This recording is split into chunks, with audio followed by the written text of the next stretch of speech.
ser assim, ao vivo. Aí o senhor clica dentro desse ao vivo e aí o senhor vai estar com a gente. Eu acabei de clicar no ao vivo. Legal, muito obrigado. Imagina, padre. Uhum. Qualquer dificuldade o senhor me fala. Nossa Senhora. Tá no, tá no ao vivo aqui. E assim, Achou? Então. É assim mesmo. Oi, gente, boa noite. Tô falando com as pessoas, né? Aí é só apertar nesse ao vivo, que aí vai aparecer. deixa a meditação. Qualquer coisa o senhor pode clicar de volta nesse link que eu lhe mandei. Ah, agora foi. Muito bem. Muito bem. E agora? Agora foi, padre. Pronto. Tudo certo.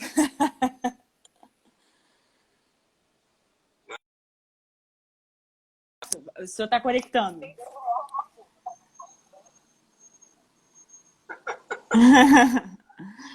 Tá conectando aqui. Vamos lá. Isso, graças a Deus. Graças a Deus. O pessoal tá aqui dando boa noite enquanto isso. Nossa, olha só que benção. Querida Isabela falando que fez um trabalho escolar sobre... Meu Deus do céu, Isabela. Espero que coisas boas, né? Padre, a sua conexão na internet tá boa?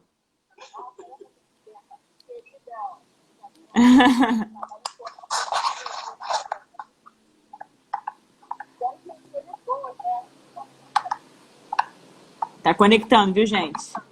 Ixi, Maria. Peraí. Deixa eu botar novamente, porque eu acho que deu alguma falha. Vamos lá. Transmitir ao vivo.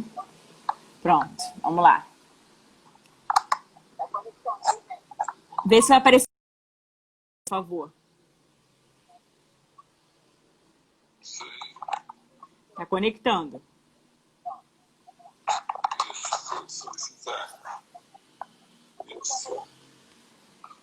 Deu errado? Na verdade, o que acontece? Tá como conectando, entendeu? Só que aí, engraçado, eu coloquei o Provida pra dentro, só que tá como conectando. O senhor tá com... A internet tá funcionando direitinho aí pro senhor, padre?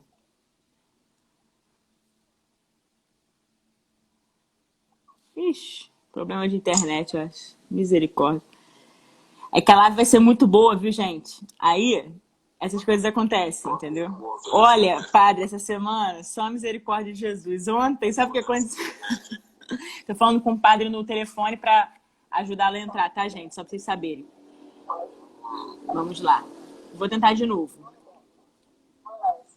Transmitir ao vivo com Provida. Nossa Senhora. Aguardando Provida. Aí vê se aparece alguma... Oi? É porque tá assim, conectando, só que nada acontece. Jesus amado. Misericórdia. Gente, muito engraçado. A gente tem que rezar mais. É porque estamos com uma chamada telefônica e uma live ao mesmo tempo. Exatamente. Ligar o telefone, não é? Será que é isso? Pode ser, padre. Então vamos fazer o seguinte, a gente desliga aqui. Pode ser. Vamos desligar e aí, boa ideia, padre. Gente, ó, agora acho que vai dar certo, hein? Vamos lá. Eu já expliquei pro padre como é que faz aqui, né? E aí tá conectando. Peço perdão para vocês mais uma vez, a questão só é assim, né? Se a gente contar, ninguém acredita. Ontem a live não ficou salva, a live do Padre Zé Eduardo deu erro, não ficou salva. Aí hoje a live do Padre Lorde tá com dificuldade de entrar, por causa de conexão de internet. Enfim, vocês entendem isso? Meu Deus do céu. Temos que rezar mais, hein, gente? Vai dar certo, se Deus quiser. Vamos intercedendo. Cadê os intercessores? Meu Deus do céu. Ah! Agora sim! Que alegria, padre. Poxa, agora eu estava comentando com eles aqui, eu estava comentando que ontem a gente fez uma live com o padre José Eduardo sobre ideologia de gênero. No final deu erro e não ficou salva a live, padre. Aí agora a gente teve dificuldade para entrar, porque, enfim, procedimentos, né? Então, assim, Às vezes o inferno se levanta, né? Quando a gente está falando de coisas importantes, coisas de combate contra a morte, né? O inferno se levanta para atrapalhar, mas com a graça de Deus, né? Com a intercessão dos santos, conseguimos. Isso mesmo.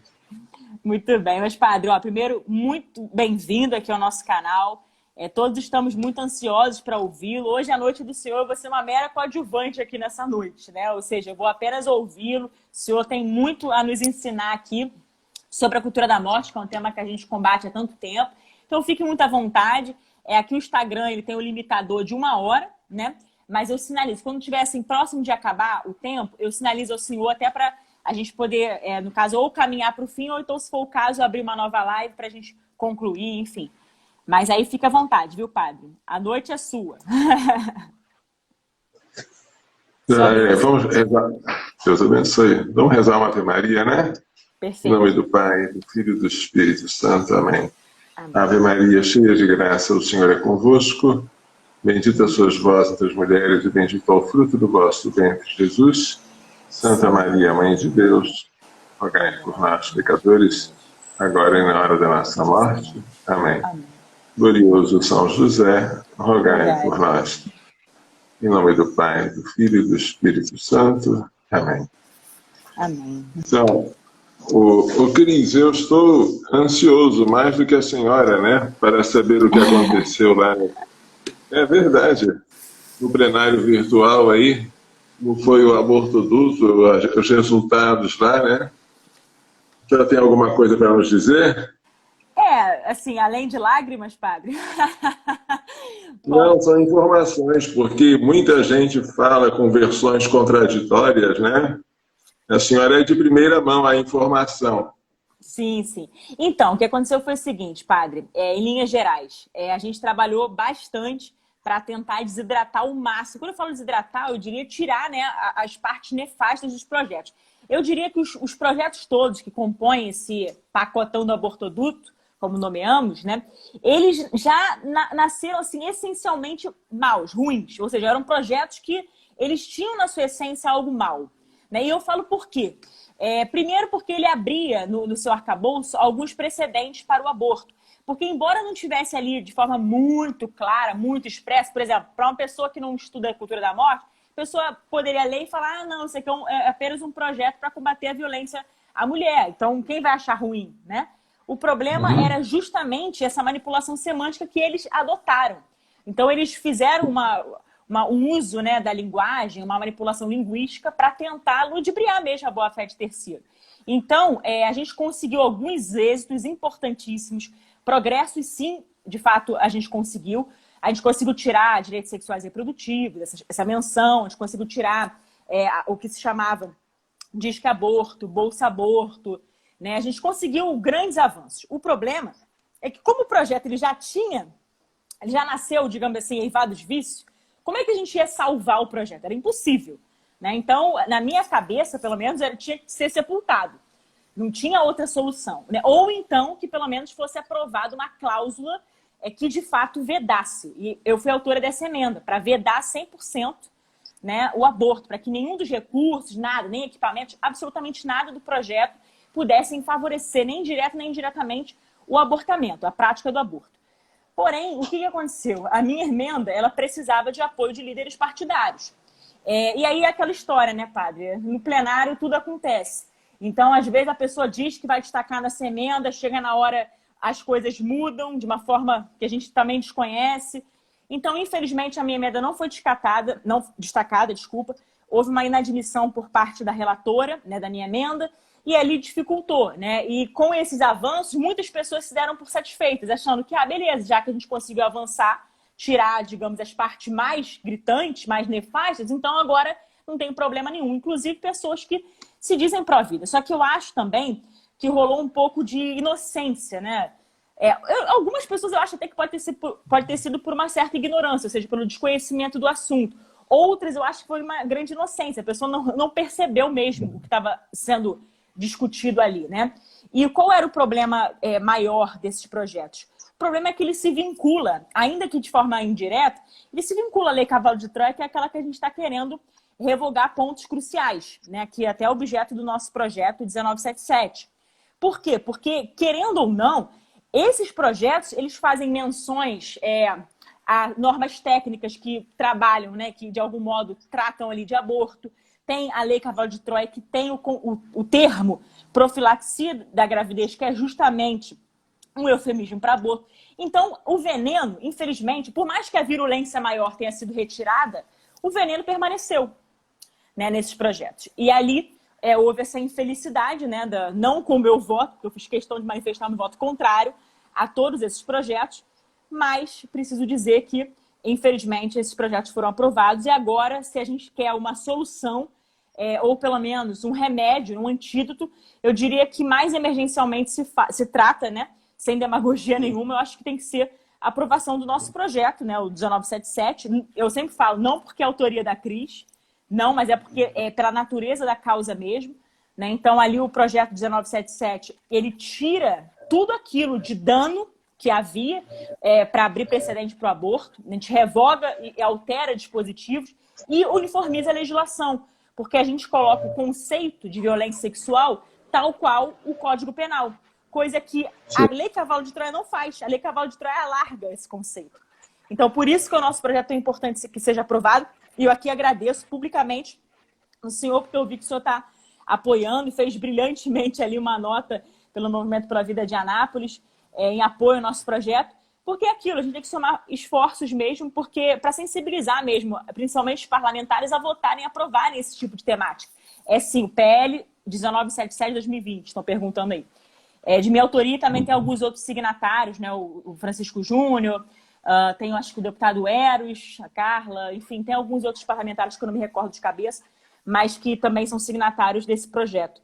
E outra coisa que é importante é a revogação das normas técnicas, que estão ainda em vigor perante o Ministério da Saúde. Eu estou dando um prazo aí para o ministro, na verdade, né? Já conversei com o líder do governo, estou dando, entre aspas, um prazo para o ministro, para ele revogar na canetada, porque é a atribuição dele, mas se ele não o fizer, vai ser via parlamento mesmo, via projeto de decreto legislativo, é o que a gente vai fazer, a gente vai para cima, porque essa pauta para nós é inegociável.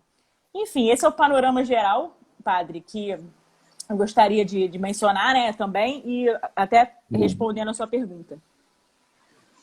Não, eu estou aqui mais para parabenizar a senhora e para escutar do que para falar, né? Porque a senhora está no meio do olho do furacão, aí, ou na cova dos leões, e a gente está, até por causa desse isolamento social forçado, dessa prisão domiciliar, estamos incapazes de nos manifestar como quereríamos, né, nesse caso.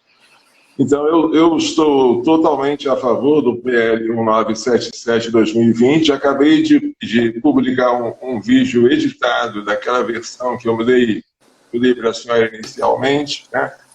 Uma versão um pouquinho melhorada e mais didática. Vocês podem ver no YouTube, ele está um pouco pesado, mas dá para assistir.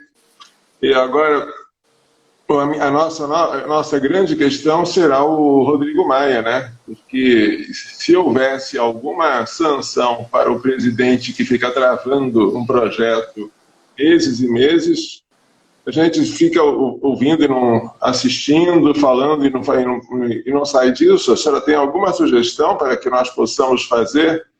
Olha, padre, eu acho que agora é via da pressão popular e assim, antes que as feministas venham para cima de mim, como já estão vindo, achando que o movimento Pro Vida está colado em mim, como se tivesse personificado em mim. Veja, eu represento o movimento Pro Vida lá dentro, mas eu sempre explico que o movimento Pro Vida é heterogêneo, tem vários, digamos assim, grupos dentro do próprio movimento Pro Vida, certo? Então, antes que as feministas comecem a acusar, dizendo que a gente está articulando, não, a questão é muito simples, né? Quando a gente pede que haja uma pressão, mobilização popular, isso é legítimo, né? E eu acho que o parlamentar que não quer ser cobrado é melhor nem concorrer às eleições. O parlamentar que não quer, sério, que não quer se submeter à pressão popular no bom sentido, sinceramente, melhor nem concorrer, porque isso faz parte do nosso cotidiano, isso é muito tranquilo, é muito legítimo, né? Esses movimentos espontâneos por parte da população, a pressão que o povo exerce sobre nós, porque nós somos representantes do povo, então a gente tem que fazer e atender os interesses do povo. Então eu diria que agora a intenção é pressionar o Rodrigo, né, o presidente da casa, para que ele despache o projeto.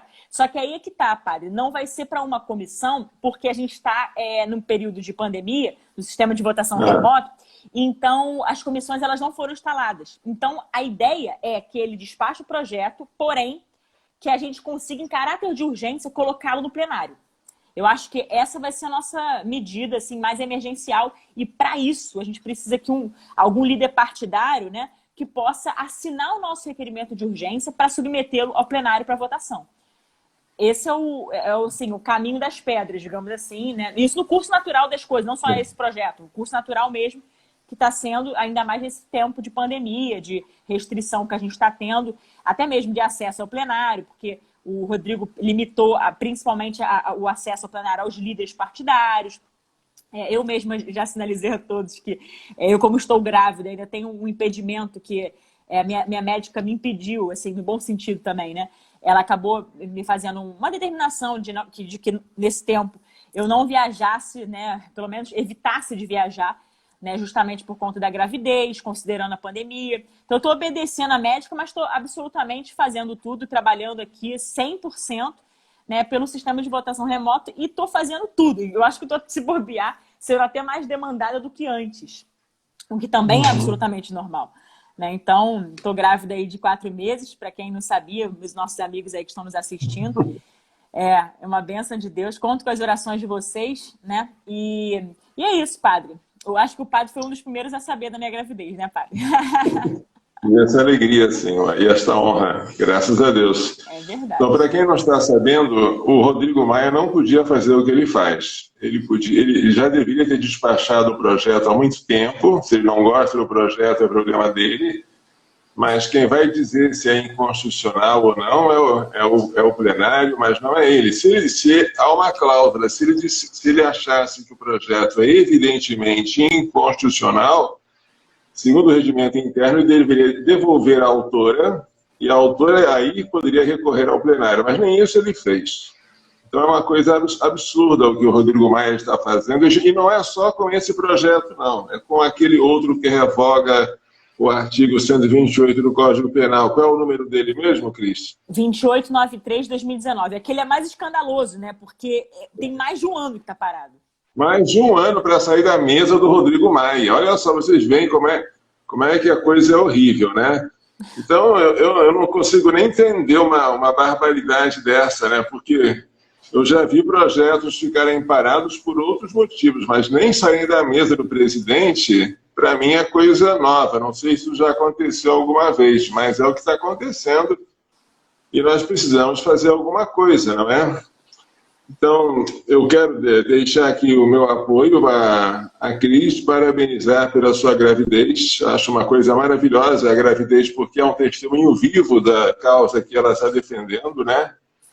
Dizer que nós estamos sempre rezando por ela. Quando nós temos ocasião de fazer oração na Santa Missa, a prece das comunidades, nós colocamos o nome dela quando rezamos pelos poderes públicos, né? Pelos que promulgam as leis, aí pedimos pela deputada Cris também. Amém. Pedimos, falando baixinho, pela conversão dos ministros do Supremo, que é muito difícil. É verdade. Mas eu tenho uma sugestãozinha aqui. Eu não sei qual é o grau de amizade ou de acesso entre a senhora e o presidente Bolsonaro. Mas eu tenho eu tive o seguinte pressentimento, espero que seja de Deus. Se o Bolsonaro resolvesse, com a mesma facilidade com que foi feito, desfazer a norma técnica do aborto, porque o ministro da Saúde é submisso a ele, é subordinado. Se o Bolsonaro quiser, com uma canetada, ele destrói as normas técnicas do aborto, a começar pela primeira, que foi criada por José Serra em 98, na época do Fernando Henrique Cardoso. Se ele fizer uma coisa dessas, eu acredito que nós vamos remover do governo dele, do nosso país, o que o Dom Manuel chama, ou chamava, né, de maldição do aborto. Se o governo dele está tão turbulento, se há ameaças de golpe, se há perseguições inauditas, como eu acho que eu nunca vi em outro lugar, que me causam espanto, assim, pasmo, e fico sem palavras, eu entendo que é uma coisa que é a fúria dos inimigos contra nós, mas entendo também, como dizia Santa Teresa de Calcutá, que o aborto é o maior inimigo da paz. Então, o Brasil não vai gozar de paz enquanto, embora sem haver lei, haja uma norma técnica que esteja usando o dinheiro público para matar crianças. Então, eu não vejo isso como algo tolerável nem normal. Se nós temos um presidente pró-vida, eu até faria esse pedido a ele, se necessário até em público, para que ele revogasse essa norma, lembrando-me do que foi feito na época de Luís XIV. Talvez a senhora se lembre do que aconteceu, né? De que foi sugerido que se ele colocasse as insígnias do Sagrado Coração no seu governo, né, que ele teria estabilidade, paz, mas isso não foi feito. E 100 anos depois houve a Revolução Francesa e acabou com a dinastia dele na França. Eu acredito que embora o que o presidente fizesse hoje, né, de cancelar um ato administrativo, que é uma coisa instantânea e imediata, embora isso pudesse causar as reações mais violentas, acredito que sim, mas acredito que de outra parte causaria uma torrente de bênçãos do céu sobre nós, né? Então eu tenho pensado nisso, e se isso for o pensamento de Deus, acho que vale a pena nós investirmos nisso também. Um projeto de decreto legislativo, como a senhora está pensando, para revogar a norma técnica do aborto, é louvável, mas é um caminho muito, muito difícil, né? Muito mesmo, passando pelo parlamento. Dá para fazer, mas é uma coisa que eu não conheço alguma vez que isso tenha sido realizado com sucesso, né? Então, fica aqui a minha sugestão. O PDL, padre, seria assim mais em última instância mesmo, você tem toda a razão, porque a tramitação do próprio PDL, ela é dificultada porque, vamos combinar, né, revogar um ato do Poder Executivo, né, com base ali no artigo 49, inciso 5 da Constituição. Então, não é algo muito simples, encontra muitos óbices, muitas resistências. Todos os nossos projetos encontram resistência na Câmara de algum modo, né? A gente está vendo isso. Mas, por um lado, a gente sabe que, com a graça de Deus, estamos no caminho certo, né? A perseguição não vem em vão. A perseguição, ela é um sinalizador aí. Não que a gente busque a perseguição, não, mas é o que eu tenho dito até nas lives, que o caminho natural do cristão, notadamente católico, é justamente o martírio, justamente a própria perseguição. E os evangelhos desses últimos dias, padre, para mim, pelo menos, foi um verdadeiro bálsamo para o meu coração. Semana passada, tem um testemunho vivo aqui, semana passada eu fiquei bem angustiada, porque é tanta coisa, tanta turbulência, a gente não entende a maldade do ser humano, né? Como é que pode alguém defender o aborto, assim, um assassinato de um bebê tão frágil? Eu boto a mão na minha barriga, né, no meu ventre, e, assim... eu fico pensando, sabe, em todas as mães que têm essa graça, essa dádiva, né, de ter em seus ventres esse milagre da vida. E muitas delas não valorizam isso, sabe? É algo muito triste, muito, assim, digno de realmente, assim, que a gente coloque mesmo em oração e peça a graça de que essas pessoas se convertam. Agora, semana passada, como aconteceu essas situações do próprio Ministério Público Federal, que eu fui denunciada pro próprio... Quer dizer, o movimento LGBT me denunciou para o MPF por conta de uma postagem do Facebook. Fala isso, que talvez o povo não saiba, né? Que a senhora foi denunciada pelo Ministério Público a partir do... O movimento LGBT, né, eles me denunciaram por conta de uma postagem de Facebook, não generalista ainda por cima, em que eu dizia que alguns expoentes do movimento LGBT defendiam, sim, a legalização da pedofilia. Isso é algo que tem vasta... Isso é um fato. Isso é um fato, exatamente. Pois é. Mas o movimento, mas o MPF, né, infelizmente... passou por cima, violou a própria Constituição. Não existe mais nem imunidade, esse instituto é imunidade parlamentar, pelo visto. Eu que seria inviolável nos meus votos e opiniões, estou sendo agora passiva de criminalização por causa disso. Mas tudo bem, assim, eu confesso que naquele dia, na quinta-feira, quando eu recebi essa notificação, eu fiquei bastante indignada, né? Porque parece que no estado de normalidade isso jamais seria possível. Mas como a gente está vivendo um cenário de esquizofrenia jurídica, tudo é possível. É verdade. Aí eu botei muito em oração. Aí quando eu vi o Evangelho de Sexta, que foi o prenúncio da perseguição, padre, aí foi um bálsamo para o meu coração. Eu falei, não, estamos no caminho certo. Então que isso seja motivo de regozijo, de louvor, de alegria e não de tristeza, né? Que a gente não fique ali apático, inerte, preocupado, então que isso não favoreça para que a gente se cale. Pelo contrário, que a gente possa se mover, cada vez mais lutar com honradez e sempre com compromisso moral com a verdade.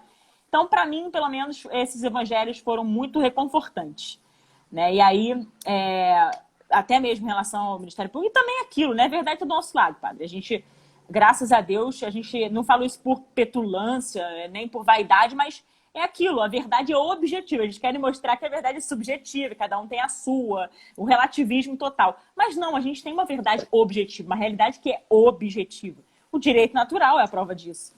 Então, não temos por que temer, nem o que temer, né? Deus milita por nós, peleja as nossas lutas. Então, para mim, estou absolutamente tranquila. Mesmo com essa fúria das feminazes aí, das feministas que estão enlouquecidas por eu ter me manifestado contrário a esses projetos, estou absolutamente tranquila, né? E o que tiver que acontecer também, glória a Deus, estamos juntos. Só que a gente precisa de oração, né? E eu queria conclamar em público as pessoas a rezarem por ela, porque nosso Senhor, que é Deus, ele também sentiu a agonia no Jardim das Oliveiras. Nós precisamos dos apoios uns dos outros, né? A gente sente um baque quando a perseguição é muito pesada, a gente precisa, nesse momento, de manifestar apoio, de dizer, olha, vocês não estão sozinhos, né? É uma palavrinha só, uma oraçãozinha que tem mérito pela comunhão dos santos, pode ter um efeito muito grande, um efeito sobrenatural no corpo místico de Cristo, que é a Igreja. Então eu peço que a gente não deixe de rezar e de pedir aos outros para rezar neste momento crucial. Vou repetir o óbvio, a nossa luta não é contra a carne e o sangue, mas contra os espíritos malignos que povoam os ares, não é isso? Então, para inimigos espirituais, sobretudo, armas espirituais. Parabéns, Cris. Amém, padre. A gente tem falhas, naturalmente, somos todos miseráveis, pecadores, né? Eu gosto de dizer que eu sou a pior filha de Maria, eu sou escrava de Maria, sou a pior filha de Maria, né? Talvez seja por isso que ela esteja permitindo que eu forje ainda mais o caráter, né, nesse tempo. E por um lado é bom. É bom porque é assim, a gente não entende às vezes muita coisa que acontece, ainda mais quando a gente combate a cultura da morte, às vezes a coisa vem com muita fúria para cima da gente, só que por outro lado a gente pode, como Santo Agostinho fala, né, e eu me apego muito a essa frase, de que todo mal que existe no mundo, Deus extrai algo maior e melhor. Então quem sabe agora a gente não consiga de algum modo, veja, eu não tenho nenhum, de verdade eu falo sem demagogia nenhuma e sem hipocrisia, eu não tenho raiva das feministas por elas fazerem isso, porque elas realmente, sei lá, estão movidas pelo ódio, não sei, só Deus sabe. Mas também é aquilo que o senhor falou, né? Parafraseando São Paulo. Então, a gente sabe que é uma luta espiritual. Como é que eu vou ficar brigando, né? Eu não estou lutando querendo, sei lá, macular pessoas. Não, a gente está falando de ideias, né? E não só ideias, a gente está falando de verdade, que é uma só, né? Não tem duas verdades, é uma só. Então, a gente vai lutar sempre por isso. E como eu disse, o que tiver que acontecer, vai acontecer e eu tenho certeza que Deus vai nos dar todo o subsídio, todo o suporte para isso. Por isso que eu agradeço muito, né, não só o apoio, mas também e principalmente as valiosas orações de todos. E que é assim que pelo menos que isso sirva para que a gente seja mais santo. É o mais importante. E se isso tiver, de algum modo, abreviando ali um pouquinho o nosso tempo do purgatório, eu fico mais feliz ainda. Fico mais feliz ainda. Mas, padre, uma pergunta aqui, até que as pessoas naturalmente vão querer saber melhor, né? Sobre a própria cultura da morte, que a gente tem batalhado muito contra. Assim, o que o senhor poderia dizer assim, de uma forma, assim, digamos, didática para as pessoas compreenderem, né? Como que a cultura da morte ela cresceu, né? E se tornou isso tudo que é, justamente, e agora nós tendo que lutar, batalhar contra, já que, infelizmente, a cultura da morte parece que quer avançar para dentro do nosso país, né, e fincar suas raízes aqui. O que a gente pode fazer? Como que ela surgiu, digamos assim? Como que a gente pode também lutar contra de uma forma mais aguerrida, inclusive o povo, não só nós parlamentares? Diga, eu não estou enxergando o nosso cronômetro. Ah, tá. Eu Nosso sinalizo o senhor. tempo, A gente ainda está com mais ou menos acho que uns 15 ou 20 minutos. Tá, é só para eu não atrapalhar demais aqui, tá? Porque o tema é infinito, né? Senão a gente fica a noite inteira, então temos que saber cronometrar bem. A cultura da morte é uma expressão criada por São João Paulo II, na Evangelium Vitae, que deve ser usada entre aspas, porque cultura é aquilo que o homem acrescenta à natureza. E matar não é cultura. Matar é uma contracultura, uma destruição daquilo que foi feito e daquilo que Deus criou. O aborto não é cultura, a eutanásia não é cultura, o suicídio assistido não é cultura. Mas fala-se de cultura da morte, entre aspas, como algo negativo que nós temos que combater em nome da verdade, que o Papa chama de cultura da vida.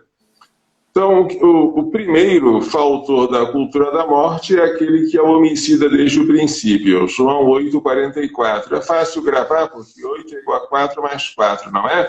João 8,44. Além de ser o homicida desde o princípio, ele é também o pai da mentira. No mesmo versículo está escrito isso. Mentira é o meio, né? Matar é o fim. Vós não morrereis, sereis como deuses. Essa é a mentira, é o meio. E o fim é matar. E assim ele obteve a morte para os nossos primeiros pais e para nós.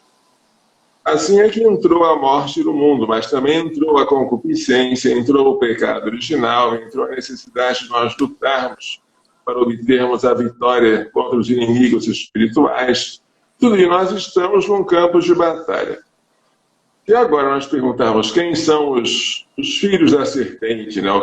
Quem são os sequazes do inimigo maligno que deseja a impossibilidade de matar Deus, que é imortal, investe contra a imagem de Deus, que somos nós, e contra os bebês, que entre nós são os que mais melhor refletem a imagem de Deus.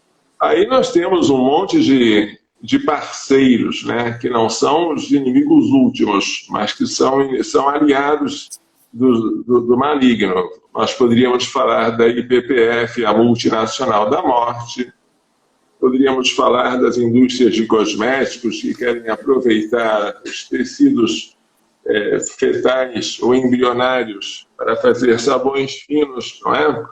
Como já se falava naquele livro Bebês para Queimar, de dois jornalistas britânicos no início dos anos 70, nós poderíamos falar sobre o desejo do controle demográfico dos países em desenvolvimento, como já está no relatório Kissinger, de 1974, né, que agora é de domínio público, mas que esteve durante muito tempo classificado e sigiloso pela Casa Branca. O Brasil está entre os 13 países-chave em que, naquela época, os Estados Unidos tinham interesses estratégicos e desejava controlar a sua população. Então, nós poderíamos imaginar agora o movimento feminista, o movimento LGBT, o movimento de mil coisas que estão tentando, de uma forma ou de outra, destruir a família, que é o santuário da vida, e destruir a própria vida. A vida humana, que, segundo o catecismo, é sagrada. Por quê? Porque encerra desde o início a ação criadora de Deus e permanece sempre em relação com o Criador, seu único fim. Tá? Por isso, a vida humana é sagrada e ninguém, diz ainda o catecismo, pode atribuir a si o direito de matar diretamente um ser humano inocente. E é isso que é o aborto diretamente provocado. Seja querido como fim ou como meio, mesmo que fosse com a intenção de salvar o outro inocente, não poderíamos matar o inocente, como se diz do aborto assim chamado terapêutico ou necessário. Não podemos também matar um inocente por causa da preservação de um outro bem da mãe, como que seria supostamente, mas é falso, no aborto em caso de estupro, em que a mãe receberia algum benefício do aborto. É uma lenda contida nos livros de direito penal, acreditada por muitos sem demonstração, de que a mãe receberia algum benefício neste caso. Mas ainda que recebesse, não teríamos direito de matar um inocente. Muito menos poderíamos matar um inocente porque ele está defeituoso, porque ele vai viver pouco, né? O caso da anencefalia é paradigmático. Muita gente que era contrária ao aborto, e nesse caso só a favor. E assim abriu-se uma brecha, né? Centímetro por centímetro. É assim que dizia um dos que foram entrevistados, não, que foram gravados secretamente pelos jornalistas britânicos no livro Bebês para Queimar.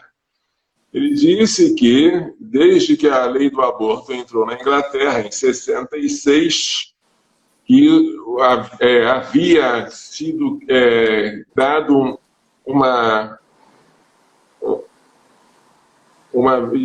como se diz, um poder especial sobre a vida alheia. E que havia lá em Londres muitos médicos que seguiam o dogma de Hitler. E que o ideal seria que a mãe pudesse, depois de nascer, depois de dar à luz, olhar para a criança, verificar se gostou dela ou não, e poder matá-la se não gostasse. Mas, evidentemente, disse esse farmacêutico que estava num centro de aborto, que isso era o ideal, mas que não poderia ser falado, porque o pessoal ia ficar chocado. Então, temos que conquistar esse terreno centímetro por centímetro. Isso aí está sendo feito. Já conseguiram a anencefalia, tentaram a microcefalia. Vão tentar agora 3 meses por simples solicitação da gestante. Já conseguiram a norma técnica para financiar o aborto em caso de estupros verdadeiros ou falsos. Já conseguiram a lei Cavalo de Troia para fazer expandir o aborto na rede pública sobre esses argumentos. Então, a contracultura da morte, ela tem vários aliados humanos que seguem conscientemente ou não o seu mentor espiritual, que é o próprio maligno. É bom, muito bom a gente entender isso, porque a gente tem que usar da oração. Se eu fosse exorcista, eu faria exorcismo. Eu não sou especialista no ramo, mas nós precisamos de exorcismo. Precisamos de combater com as armas que nosso Senhor mesmo usou e nos ensinou a usar. Eu não tenho esperança de nós vencermos isso só pelos meios humanos ou puramente naturais. Acho que acabou o tempo, não é? Não, ainda tem mais um tempinho. É porque eu tive que cancelar aquela anterior que eu abri, e aí, justamente para não perder o tempo da sua exposição, padre, eu acabei derrubando a anterior, e aí a gente ganhou um tempinho a mais. Então deve estar aí uns 10 minutos, talvez, por aí, mais ou menos. Então, Cris, fala alguma coisa para nós, por favor. Nem sempre nós temos a senhora aí ao vivo e a cores, né? Imagina, padre. Para mim, assim, primeiro que eu me sinto até indigna, né? Porque estou diante de um sacerdote que, de forma muito honrosa, né? De tanto lutar contra o aborto, até, né, padre? Um episódio que foi triste e feliz ao mesmo tempo da história, que o senhor até foi condenado, se não me engano, né? Por chamá-los, os abortistas, pelo nome. E isso é motivo até de glória, né? Porque, eu acho que é motivo de glória. Porque, sinceramente, a gente não pode tratar as coisas assim de forma camuflada, como eles fazem. Até porque, como o senhor disse, né, o meio é sempre a mentira, o ardil da mentira. E eles querem camuflar, ou então eles usam de meias verdades, aquela coisa. E a gente não, a gente tem que ter esse compromisso moral com a verdade, então a gente tem que tratar as coisas como elas são, ou seja, pelo seu nome. Né? Então, a cultura da morte, que a gente sempre combate, é justamente... em toda essa sorte, né, o império, eu costumo até dizer mais ainda, né, eu costumo dizer que é o pacote de Satanás, que aí entra aborto, ideologia de gênero, legalização das drogas, tudo isso que atenta contra o direito natural, querendo ou não, faz parte, né, desse processo de cultura da morte. E hoje a gente tem um problema ainda maior, que eu diria, né, que é o próprio Supremo, porque o Supremo, agora pela via do ativismo judicial, parece que quer facilitar esse processo de implantação da cultura da morte no nosso país. Então, eu até chamo a atenção das pessoas, dos nossos amigos que estão nos ouvindo aqui, que o padre Lodge também, ele fez direito, gente, para defender a vida. Vocês têm noção do que é isso? Um sacerdote, agora me desculpa, padre, mas eu preciso falar, que o sacerdote, ele foi fazer direito, né? Eu sou advogada, mas eu já era mesmo, na verdade, eu quis fazer como profissão, tenho um gosto mesmo pelo direito, mas o padre, ele quis fazer direito para essa finalidade, defender a vida. Né? Então, eu tenho assim uma admiração profunda pelo senhor, padre. E como eu sempre falo, sem a menor bajulação, eu falo de coração mesmo, porque o senhor merece todos os aplausos, né, por ser esse grande expoente da cultura da vida, esse grande expoente dentro do movimento Pró-Vida, né, que já, com certeza, já ajudou tantos bebês e já salvou tantos bebês enfim, a que não fossem abortados. A gente tem essa tristeza, né, quando a gente sabe de alguma mãe que deseja assassinar seu próprio filho. Então, o movimento Pró-Vida, ele age justamente para receber, para acolher essa mulher, para que o aborto seja algo impensável. Então, acho que a intenção dessa live de hoje é justamente chamar a atenção das pessoas, sensibilizar mesmo, primeiro, para essa pauta, que é tão cara a todos nós, e o povo brasileiro, que naturalmente é majoritariamente contra o aborto. E também dizer que as pessoas têm que estudar. Porque para defender a vida, a gente tem que ter fundamento, claro. Aliás, a defesa da vida, eu diria que ela é inegociável por si mesma. Seria até fácil a gente defender a vida. Só que como o outro lado está sempre se armando, buscando subterfúgios, inclusive com o ativismo judicial que está ajudando nessa implantação da cultura da morte, então a gente precisa estudar. E aí, padre, eu queria que o senhor, por favor, indicasse os livros, inclusive da sua monografia, mestrado, enfim, mestrado não, desculpa, daquela tese que o senhor fez, que foi brilhante, né, que abordava a questão dos hospitais, né, também tem a questão do embrião, a alma de todo embrião, né, que é um livro espetacular, que inclusive eu fiz questão, acho que eu tenho todos os livros do senhor, né, eu fiz questão de comprar e recomendo que vocês comprem também, porque é uma vasta literatura, e são livros, né, que tem ali questões muito voltadas, primeiro, óbvio, a defesa da vida, né, e não só isso, mas dar subsídios. Para quem quer estudar e conhecer com profundidade a defesa da vida, precisa estudar com as fontes corretas. E os livros do Padre Lodge são uma inspiração. São, eu diria, um holofote, né? Nos ajudam, iluminam a nossa mente. Então, eu queria que o senhor indicasse, padre, os livros que o senhor escreveu, né? Para que as pessoas pudessem comprar, adquirir mesmo no Pró-Vida de Anápolis e também ajudar, de quem puder, de forma generosa, né? Ajudar o movimento Pró-Vida de Anápolis, que ajuda tantas mulheres e tantas crianças no ventre de suas mães. Então, os livros eles estão todos na seção de download em PDF, se alguém quiser baixar. Se quiser comprar, a gente vende por preço de custo e só acrescenta despesas postais, né? Também tem pelo PagSeguro. Vocês podem, se quiserem comprar em quantidade muito grande, recomendo entrar em contato direto conosco, porque senão fica muito cara essa taxa que eles cobram, né, do PagSeguro. Fica mais fácil a gente vender direto pelo correio. Mas os livros são, eu diria que o mais importante deles, por incrível que pareça, seria Descobrindo a Castidade, porque os castos não abortam, né? Queria chegasse o tempo que eu não precisasse mais falar de aborto, que falasse só de castidade. Em termos jurídicos, o meu TCC, que foi Aborto na Rede Hospitalar Pública, o Estado financiando o crime. Esse TCC recolhe vários autores defendendo que não existe aborto legal no Brasil, que a exclusão da pena não significa lucro, e que o Estado, ao fazer abortos no SUS a pretexto de praticar, a pretexto de servir a mulher que foi vítima de estupro, está usando o dinheiro público para financiar o crime. No mestrado, quando eu fui fazer bioética, eu defendi uma eles chamam de tesina, uma dissertação chamada O princípio da ação com duplo efeito e a sua aplicação na gravidez ectópica. É muito importante isso porque Gravidez ectópica é um tema recorrente, a gente encontra em toda parte, até na nossa família, e quando ocorre isso, o pessoal fica na dúvida, o que fazer? Então, vale a pena, não é muito grosso, é fininho, mas é um assunto que precisa a gente dominar para não responder errado. E no doutorado eu fiz